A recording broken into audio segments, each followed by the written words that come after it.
কিশোরগঞ্জের পথে প্রধানমন্ত্রী তারেক রহমান উদ্বোধন করবেন জাতীয় মৎস্যপক্ষের, বিতরণ করবেন ফ্যামিলি কার্ড। রাষ্ট্রপতি পদে মনোনয়ন যাচাই বাছাই আজ, প্রত্যাহারের শেষ দিন 18 আগস্ট, ভোট 20 আগস্ট।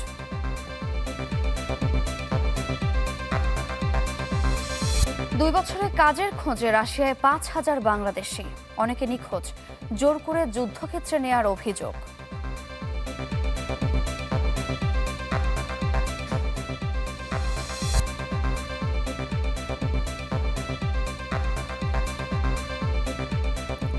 আমন্ত্রণ, চ্যানেল 24-এর সকাল 10টার খবরে শুনছিলেন একেএস সংবাদ শিরোনাম। আপনাদের সাথে আছি আমি সারিকা তাবাসসুম। জাতীয় মৎস্যপক্ষ সামনে রেখে আজ কিশোরগঞ্জে যাচ্ছেন প্রধানমন্ত্রী তারেক রহমান। সকালে সড়ক পথে কিশোরগঞ্জের উদ্দেশ্যে রওনা দিয়েছেন তিনি। প্রথমে যাবেন কটিয়াদী উপজেলার আচমিতা ইউনিয়নের জর্জ ইনস্টিটিউট মিনি স্টেডিয়ামে, যেখানে জাতীয় মৎস্যপক্ষ 2026-এর উদ্বোধন সহ বেশ কয়েকটি কর্মসূচিতে অংশ নেবেন প্রধানমন্ত্রী। বিকেলে পুরাতন কিশোরগঞ্জ স্টেডিয়ামে ফ্যামিলি কার্ড বিতরণ এবং ইমাম, মুয়াজ্জিন, পুরোহিত, ভিক্ষু, পাদ্রী সহ বিভিন্ন ধর্মীয় ব্যক্তিদের সম্মানী প্রদানের অনুষ্ঠানেও যোগদান দেবেন সরকার প্রধান।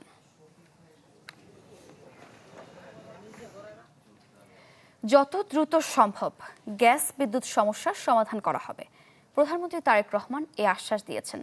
রাজধানীর বনানী টিএনটি মাঠে খালেদা জিয়ার জন্মবার্ষিকীতে আর্থিক সহায়তা প্রদান অনুষ্ঠানে গ্যাস বিদ্যুতের ভোগান্তির জন্য দুঃখ প্রকাশ করেন। অভিযোগ করেন, এ নিয়ে বিরোধী দল হঠকারী রাজনীতি করছে। সাবেক প্রধানমন্ত্রী বেগম খালেদা জিয়ার 82তম জন্মবার্ষিকীতে রাজধানীর বনানী টিএনডি মাঠে দুস্থদের মাঝে সহায়তা প্রদান অনুষ্ঠান।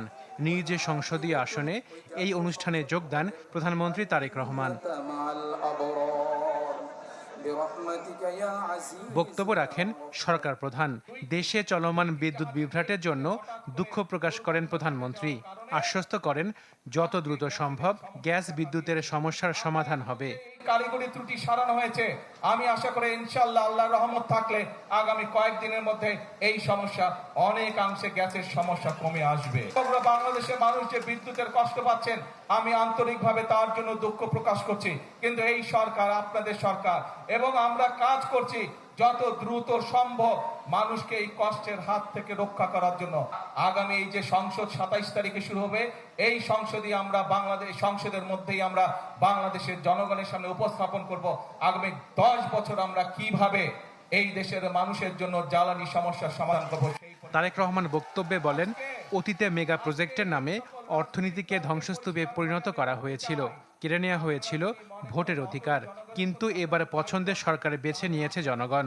ভোট দেওয়ার অধিকারকে কিভাবে কেড়ে নেওয়া হয়েছিল, এই সকল কিছুর বিরুদ্ধেই বাংলাদেশের মানুষ প্রতিবাদী হয়ে উঠেছিল এবং গণ অভ্যুত্থানের মাধ্যমে তাদের পতন ঘটিয়েছিল। স্বৈরাচারে ফিরে আসার পথ সুগম করে এমন কোনো কাজ না করতে বিরোধী দলের প্রতি আহ্বান জানান প্রধানমন্ত্রী তারেক রহমান। বিভ্রান্ত রাজনীতি বাদ দেন, সেই সব হঠকারিতার রাজনীতি বাদ দেন। আসেন, জনগণের জন্য কি করতে পারবেন, কি পরামর্শ আপনাদের দলের মধ্যে আছে, সেটি জনগণের সামনে তুলে ধরেন। এমন কোনো কাজ করবেন না যেই কথা বললে বিশৃঙ্খলা তৈরি হয় রাজপথে, কারণ স্বৈরাচার বসে আছে। আবুল হোসেন গিয়েছে। বক্তব্য শেষে দুস্থদের মাঝে অনুদানের চেক বিতরণ করেন সরকার প্রধান। 14 নম্বর শফিক রহমান। Ashikin Prince, channel 24, Dhaka. আসন্ন রাষ্ট্রপতি পদে নির্বাচনের জন্য জমা পড়া 3টি মনোনয়নপত্রের যাচাই বাছাই হবে আজ। নির্বাচন কমিশনে বিএনপির প্রার্থী মির্জা ফখরুল ইসলাম আলমগীরের একটি এবং 11 দলীয় জোটের প্রার্থী অলি আহমেদের 2টি মনোনয়নপত্র জমা পড়েছে। ইসির পক্ষ থেকে জানানো হয়েছে, সংসদ সচিবালয়ে একজন প্রতিনিধি উপস্থিত থেকে প্রার্থীদের সংসদ সদস্যদের স্বাক্ষর যাচাই করবেন। তফসিল অনুযায়ী 18 আগস্ট মনোনয়নপত্র প্রত্যাহারের শেষ দিন। এরপর 20 আগস্ট দেশের 23তম রাষ্ট্রপতি নির্বাচন অনুষ্ঠিত হবে। 1991 সালের পর এবারই প্রথম রাষ্ট্রপতি পদে সরাসরি ভোট হচ্ছে।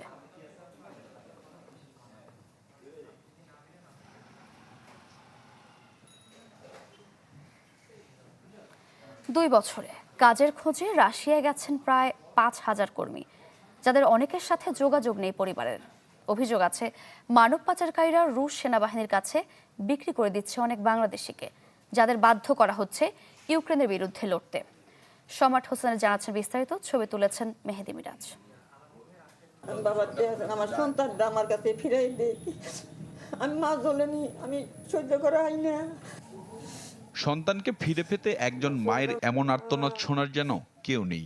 টাঙ্গাইলের গোপালপুরের ফাতেমা বেগমের একমাত্র ছেলে নজরুল 3 মাস আগে পাড়ি জমিয়েছিলেন রাশিয়ায়, কিন্তু সপ্তাহ পার না হতেই সেই ছেলের ঠিকানা হয় রাশিয়ার যুদ্ধ ক্যাম্পে। এরপর তার আর কোনো খোঁজ নেই। কইল যে আঙ্গরে রাস্তায় নামাই দিছে, আঙ্গরে কোম্পানিত নেয় নাই, কোম্পানিত নিয়ে আঙ্গরে যে আইডি কার্ড বাইকের দিব আর সিম দিব, 3-4 দিন পরে আমরা তোমার হাতে কথা কমু, 3-4 দিন তোমরা চিন্তা ভাবনা করো না, এই যে এই কইছি, আর কথা নাই। চলতি বছরের মে মাসেই রাশিয়ার উদ্দেশ্যে বাড়ি ছাড়েন একই এলাকার আমিনুল ইসলামও। সেখানে পৌঁছানোর কয়েকদিন পরই পরিবারের সাথে কথা হয় ফোনে। তখনই জানান রুশ সেনাবাহিনীর কাছে তাকে বিক্রি করে দিয়েছে দালাল চক্র। এরপর তিনিও নিখোঁজ। পরিবারের একমাত্র উপার্জনকারী ব্যক্তিকে হারিয়ে 3 সন্তান নিয়ে এখন দিশেহারা আমিনুলের স্ত্রী। 3টা বাচ্চা নিয়ে আমার একা মহিলা মানুষ, আমার পক্ষে চলা সম্ভব না, আর অনেক টাকা ঋণ করে গেছি।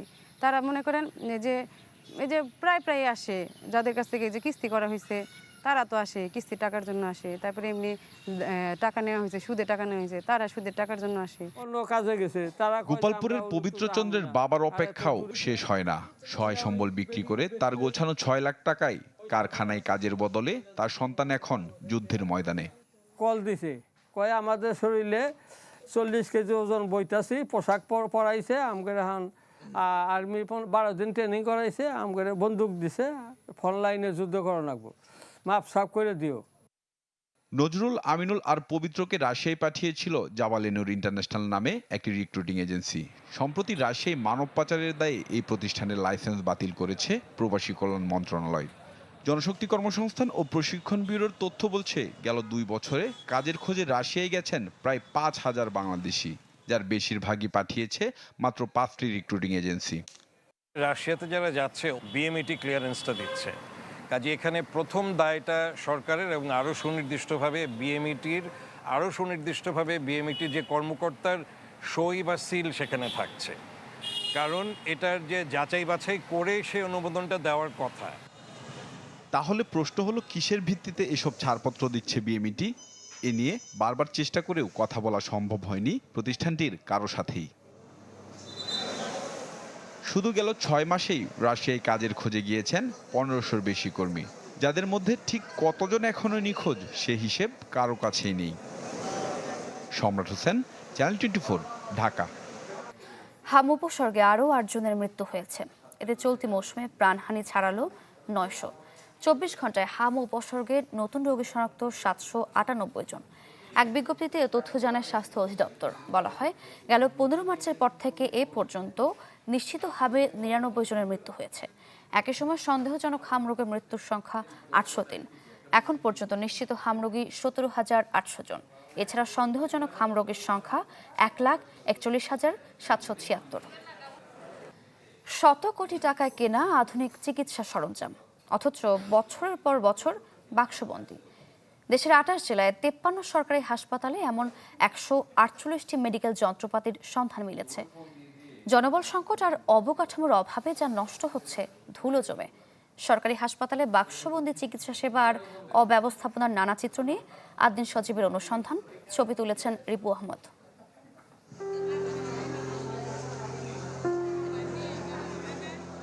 পেটে প্রচণ্ড ব্যথায় আক্রান্ত ফকিয়া আক্তারকে আনা হয়েছে টাঙ্গাইল মেডিকেল কলেজ হাসপাতালে।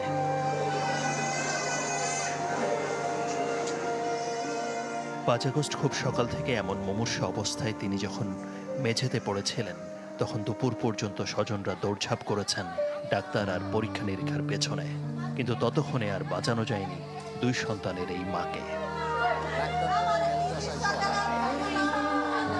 টেস্ট কোনো কিছু মনে করেন যে করায় না, টেস্ট থাকলে ওরা বাইরে থেকে করায়, আর মানুষের সান্ত্বনা দেয় যে আমরা প্রাথমিক চিকিৎসা করি, তাও তো করে না। ঠিকমতো চিকিৎসা না পাওয়ায় ফকিয়া আক্তারের স্বজনদের মতো অনেকের আক্ষেপ এখানে মিলিয়ে যায় বেদনার অশ্রুতে। অথচ এটি 500 শয্যার আধুনিক চিকিৎসা সুবিধা সম্পন্ন এক বিশাল মেডিকেল কলেজ হাসপাতাল। 2022 সালে যা গড়ে তোলা হয় 650 কোটি টাকা ব্যয়ে। কিন্তু 15 তলা বিশিষ্ট অট্টালিকা সম এই হাসপাতালে সবকিছু থেকেও কেন কোনো কিছু নেই। এবার আমাদের সরেজমিন অনুসন্ধান 7ম তলা থেকে। আইসিইউর গেটে ঝুলছে বহুদিনের মরিচা পড়া তালা। জানালা দিয়ে চোখ দিতেই নজরে এলো 10 শয্যার আইসিইউর ভেতরের চেহারা, যেখানে ভেন্টিলেটর সহ আছে অত্যাধুনিক চিকিৎসা সরঞ্জাম। কোভিড-19 ইআরপিপি প্রকল্পের আওতায় 2023 সালে স্থাপিত হয় এই নিবিড় পরিচর্যা কেন্দ্র। অনুসন্ধান বলছে অক্সিজেন প্ল্যান্ট ও প্রয়োজনীয় লোকবল না থাকায় কাজে লাগানো যাচ্ছে না কয়েক কোটি টাকার যন্ত্রপাতি। আমার সেন্ট্রাল অক্সিজেন সাপ্লাই নাই, যে কারণে আমরা আইসিইউ চালু করতে পারি নাই। মেশিনারি দেওয়া নেওয়া বা সেট আপ করা, এইগুলিতে আসলে অবশ্যই আগে কিছু সমন্বয়ের গ্যাপ ছিল। আইসিইউর গল্প ছেড়ে এবার যেতে হবে হৃদরোগ বিভাগে। এনজিওগ্রাম কিংবা রিং পরানোর জন্য ঢাকা শহরের বড় বড় হাসপাতালে যে উন্নত ক্যাথল্যাব মেশিন ব্যবহার করা হয় তার চেয়ে কম নেই টাঙ্গাইলের এই সরকারি হাসপাতালে। 2022 সালে 10 থেকে 12 কোটি টাকায় আনা হয় জাপানের ক্যানন ব্র্যান্ডের এই যন্ত্রটি। মেশিন তো বন্ধ হয়েছে। কেউ কি কোনো সেবা পাইছিল? সেবার না না না না না। 40 লক্ষ মানুষের জন্য যে মেশিনটি বসানো হলো হার্টের রিং পরানোর জন্য, সেই মেশিনটির সেবা গত কয়েক বছরে একজন রোগীও পায়নি। জনস্বাস্থ্যের প্রতি চরম অবহেলাই আর রাষ্ট্রীয় অর্থের অপচয়ের সাক্ষী হয়ে আছে 8 বছর ধরে অলস পড়ে থাকা এই ডায়ালাইসিস ইউনিটটি। সরকারি এই হাসপাতালে 10টি অত্যাধুনিক ডায়ালাইসিস মেশিন থাকলেও টাঙ্গাইলের মানুষকে সর্বশান্ত হতে হয় বেসরকারি হাসপাতালে ডায়ালাইসিসের খরচ মেটাতে। হাসপাতালটির পরিচালনা কর্তৃপক্ষ জানায়, ডায়ালাইসিস করাতে যে ওয়াটার ট্রিটমেন্ট প্ল্যান্ট দরকার তা স্থাপন করা হয়নি এতদিনেও। আমাদের ডায়ালাইসিসের জন্য আমার চিকিৎসক দরকার, ডায়ালাইসিস চালানোর জন্য যে টেকনোলজি সেটা প্রয়োজন এবং আমাদের মেশিনারি প্রয়োজন। এবার আমরা মুখোমুখি হতে চাই প্রকল্প পরিচালক নুরুল আমিন মিয়ার, যিনি বর্তমানে দায়িত্ব পালন করছেন টাঙ্গাইল মেডিকেল কলেজের অধ্যক্ষ হিসেবে। আমার প্রজেক্ট শেষ হয়ে গেছে 2022, এখন 2026 চলতেছে। হাসপাতালের যন্ত্রপাতি সচল করতে না পারার নেপথ্যে কি এমন প্রশ্নে টুশব্দ করতেও রাজি নন তিনি। যে মেশিন আসবে কিন্তু জনবল আসবে না, এরকম কি ছিল বিষয়টা? আমি আপনাকে এত তথ্য এই মুহূর্তে দিতে পারবো না। আমাদের এবারের গন্তব্য যমুনাপাড়ের সিরাজগঞ্জ। 882 কোটি 50 লাখ টাকার বিশাল প্রকল্পের মধ্যে 350 কোটি টাকা খরচ হয় মেডিকেল যন্ত্রপাতি কেনাকাটায়। কার্ডিওলজি বিভাগের বিছানা ছেড়ে ঢাকার পথে ছুটছেন জটিল হৃদরোগে আক্রান্ত আব্দুস সালাম সরকার। ওনার যে সমস্যা তাতে এখানে সেই ট্রিটমেন্ট আর নাই। এখান থেকে রিপোর্ট করে আমরা হয়তো ঢাকাতে হার্ট ফাউন্ডেশন কিংবা অন্য কোথাও হৃদরোগ ওখানে নিয়ে যাব। 2022 সালে স্থাপন করা ক্যাথল্যাব এখন ধুলোর দখলে। এনজিওগ্রাম ও হার্টে রিং পরানোর জন্য প্রায় 10 কোটি টাকায় কেনা মেশিনটিও নষ্ট হয়ে যাচ্ছে একটু একটু করে। কারণ যন্ত্র কেনা নিয়ে যত মাথা ব্যথা ছিল না যন্ত্র চালানোর মানুষ নিয়োগে। কমপ্লিট সেটআপ রয়েছে, কিন্তু জনবলের অভাবে আমি চালু করতে পারছি না। সিরাজগঞ্জ মেডিকেল কলেজ হাসপাতাল স্থাপন প্রকল্পের পরিচালক ছিলেন কৃষ্ণকুমার পাল। আসবাবপত্র ও যন্ত্রপাতি কেনাকাটায় 250 কোটি টাকা আত্মসাতের অভিযোগ উঠলে তাকে জিজ্ঞাসাবাদ করে দুর্নীতি দমন কমিশন দুদক। পরে প্রকিউরমেন্ট বিধিমালা লঙ্ঘনের অভিযোগে তাকে বরখাস্ত করা হয়। তখন তো জনবল ছিল, শুধু মেডিকেল অফিসার কয়েকজন নিয়োগ দিয়েছিল 55 জন, বিশেষজ্ঞ ডাক্তারদের নিয়োগ ছিল না। প্রজেক্টের মেয়াদ শেষ হয়ে যাওয়ার জন্য ওই সময় ইনস্টল করা হয়েছে। হাসপাতালে বিপুল রাষ্ট্রীয় সম্পদের অপচয়ের গল্প কেবল টাঙ্গাইল কিংবা সিরাজগঞ্জে সীমাবদ্ধ নয়। পটুয়াখালী মেডিকেল কলেজ হাসপাতাল কর্তৃপক্ষের তথ্য বলছে, সেখানে 2 বছর ধরে বাক্সবন্দি 78 কোটি টাকা মূল্যের ভারী যন্ত্রপাতি। এর মধ্যে রয়েছে সিটি স্ক্যান, এমআরআই, আল্ট্রাসোনোগ্রাম সহ আধুনিক চিকিৎসা সরঞ্জাম। পুরোপুরি ইনস্টলমেন্ট না হওয়ার কারণে এখনো চালু করা সম্ভব হয় না। শেখ হাসিনা সরকারের আমলে 2012 সাল থেকে এমন বাক্সবন্দি পড়ে আছে অত্যাধুনিক লিনিয়ার অ্যাক্সিলারেটর মেশিন, যেটি সচল থাকলে হাতের কাছে রেডিওথেরাপি নিতে পারতেন খুলনার ক্যান্সার আক্রান্ত রোগীরা। ওই সময় দিদেন এক্সিকিউটিভ ইঞ্জিনিয়ার ছিলেন পিডব্লিউডির। এটার জন্য যে সাপোর্টিভ যে বাংকার দরকার সেটা ফর্মুলাও তাদের কাছে নাই, এই জন্য তারা তাদের অপারগতা প্রকাশ করেন। অন্তত 5টি সরকারি হাসপাতালে আমাদের সরেজমিন অনুসন্ধান বলছে প্রায় 100 কোটি টাকার ভারী চিকিৎসা সরঞ্জামাদি অব্যবহৃত অবস্থায় আছে। 5টি জেলায় যদি 100 কোটি টাকার অপচয় হয় তাহলে সারা দেশের চিত্রটা কেমন, সেই ধারণা পরিষ্কার হবে আমাদের হাতে আসা স্বাস্থ্য অধিদপ্তরের নথিতে নজর দিলে। এতে বলা হয়েছে ঢাকা, চট্টগ্রাম সহ 28টি জেলার 53টি সরকারি হাসপাতালে বাক্সবন্দি পড়ে আছে 148টি যন্ত্রপাতি। তালিকাটি বিশ্লেষণ করলে দেখা যায় অব্যবহৃত সরঞ্জামের 60% বেশি আইসিইউ ভেন্টিলেটর, এমআরআই আর সিটি স্ক্যানের মতো অত্যন্ত ভারী যন্ত্র। এর মধ্যে উল্লেখযোগ্য ওটি ও আইসিইউ সরঞ্জাম 42টি, ল্যাব ও প্যাথোলজি যন্ত্রপাতি 40টি, ইমেজিং ও এক্স-রে 14টি এবং বিশেষায়িত ভারী মেশিন 52টি। এসব চিকিৎসা সরঞ্জাম কিনতে মোট কত টাকা খরচ হয়েছে সেই তথ্য মেলেনি সরকারি দপ্তর থেকে। তবে প্রযুক্তির মাধ্যমে জানা যায় এসবের দাম অন্তত 100 কোটি টাকা। অর্থ জনগণের অর্থ, এবং জনগণ আজকে বাজেট বৃদ্ধি হয়েছে, কিন্তু বাজেট বৃদ্ধি হওয়া মানে এই নয় যে আমি এটিকে যত্রতত্র ব্যবহার করব। তারপরেও এগুলোকে ওভারকাম করে এই যন্ত্রপাতিগুলোকে যেন সঠিকভাবে ব্যবহার করা যায়, এটির জায়গাটাতে কিন্তু আমরা কাজ করছি। দেশজুড়ে বিপুল সংখ্যক চিকিৎসা সরঞ্জাম অব্যবহৃত থাকার কথা জানেন বর্তমান স্বাস্থ্যমন্ত্রী। তার অভিযোগ, দামি দামি যন্ত্র কিনে স্বাস্থ্যসেবা নয় বরং লুটপাটই ছিল আসল উদ্দেশ্য। এগুলি জনবল ঠিক না করে আওয়ামী লীগ সরকারের আমলে, ফ্যাসিস্ট সরকারদের আমলে এগুলি অতিরিক্ত টাকা দিয়ে এনে টাকা চুরি করেছে। টেকনিশিয়ান নিয়ে আমরা যেগুলি সচল এগুলি চালু করবো, যেগুলি রিপেয়ারেবল রিপেয়ার করে ওগুলো আমরা চালু করবো ইনশাল্লাহ।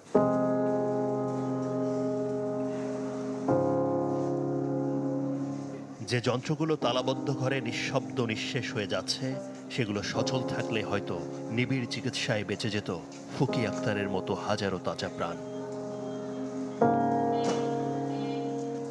আদ্দিন সচিব, চ্যানেল 24, ঢাকা।